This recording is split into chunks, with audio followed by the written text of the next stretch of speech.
అందరికీ నమస్కారం. ముందుగా దసరా విజయదశమి శుభాకాంక్షలు. ఈరోజు వీడియోలో త్రిపుర సుందరి కదంబ వనవాసిని త్రిపుర సుందరీదేవి గురించి చెప్పుకుందాం. ముల్లోకాలను పాలించే జగన్మాత దుష్ట సంహారినిగా ఎన్నో అవతారాలను దాల్చిందనేది తెలిసిందే. ఆ రూపాల్లో ఒకటి బాలా త్రిపుర సుందరి. భక్తుల కొంగు బంగారంగా, కోరిన కోర్కెలు తీర్చే కల్పవల్లిగా పూజలు అందుకునే బాల నిర్గుణాకారంలో స్వయంభువుగా కొలువుదీరిన మహిమాన్వితమైన క్షేత్రమే త్రిపురాంతకంలోని బాలా త్రిపుర సుందరి దేవస్థానం. వందల సంవత్సరాల చరిత్ర ఉన్న ఈ ఆలయంలో జగద్గురువు ఆది శంకరాచార్యులు శ్రీచక్రాన్ని స్థాపించడం విశేషం. ఈ త్రిపుర సుందరి కదంబ వనవాసిని. త్రిపురుని భార్య అంటే ఈశ్వరుడి భార్య అయిన గౌరీదేవి అని అర్థం. మనస్సు, బుద్ధి, చిత్తం, అహంకారం బాల త్రిపుర సుందరీదేవి ఆధీనంలో ఉంటాయి.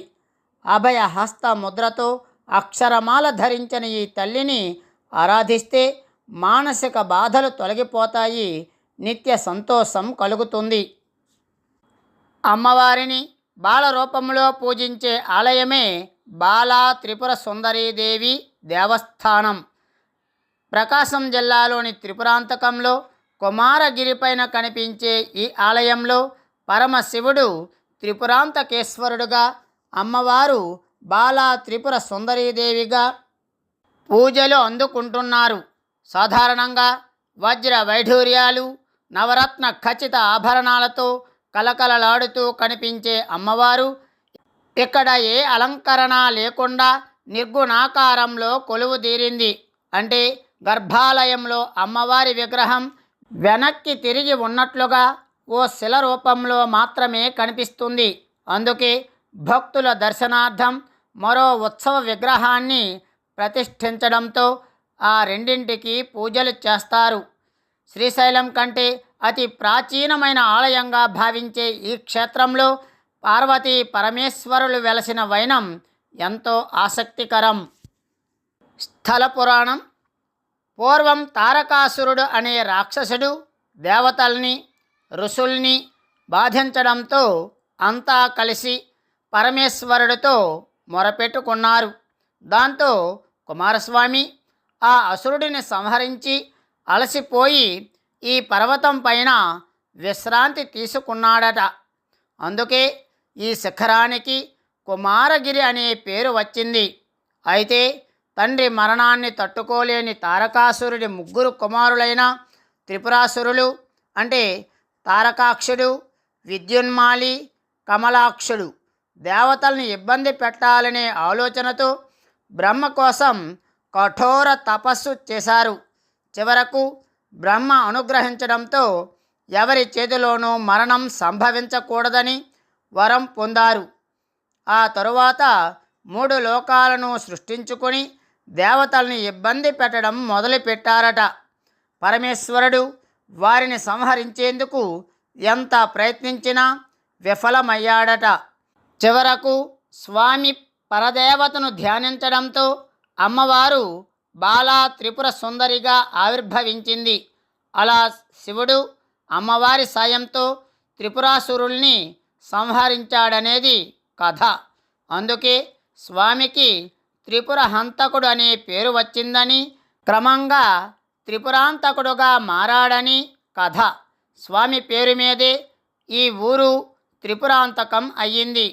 అమ్మవారు కూడా స్వామితో పాటుగా ఇక్కడ బాల త్రిపుర సుందరిగా కొలువుదీరింది.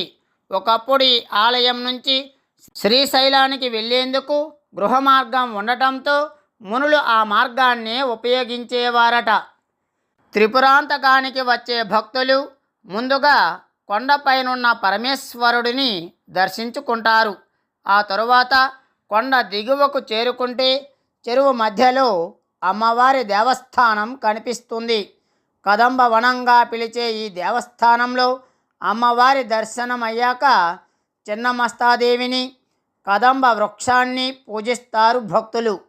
సంతానం లేనివారు, వివాహం ఆలస్యమయ్యేవారు ఇక్కడకు వచ్చి అమ్మవారిని పూజించి కదంబ వృక్షానికి ముడుపు కడితే ఆ కోరికలు తీరుతాయని భక్తుల నమ్మకం.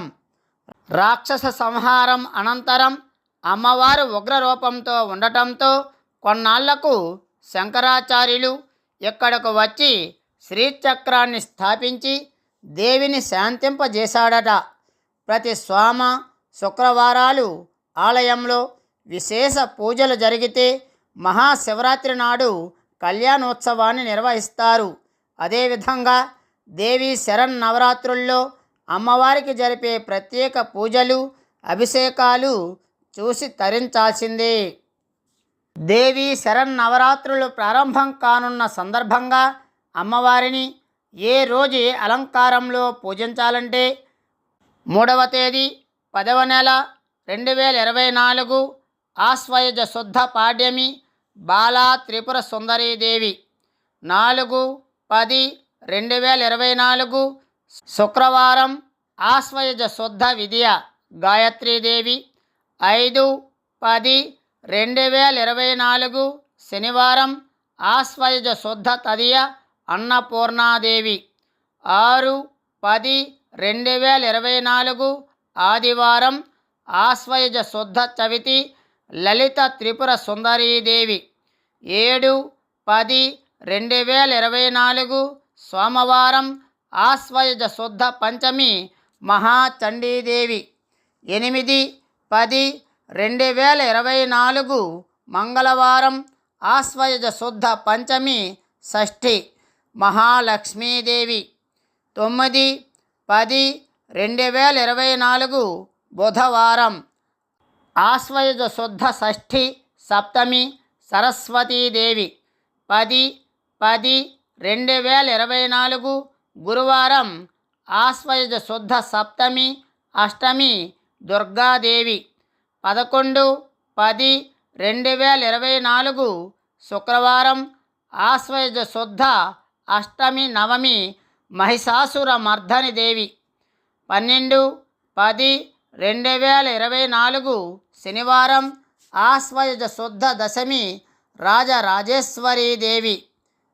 ఈ విధంగా దేవీ శరన్నవరాత్రులు ప్రారంభం కానున్న సందర్భంగా అమ్మవారిని ఈ అలంకారాలలో పూజిస్తారు.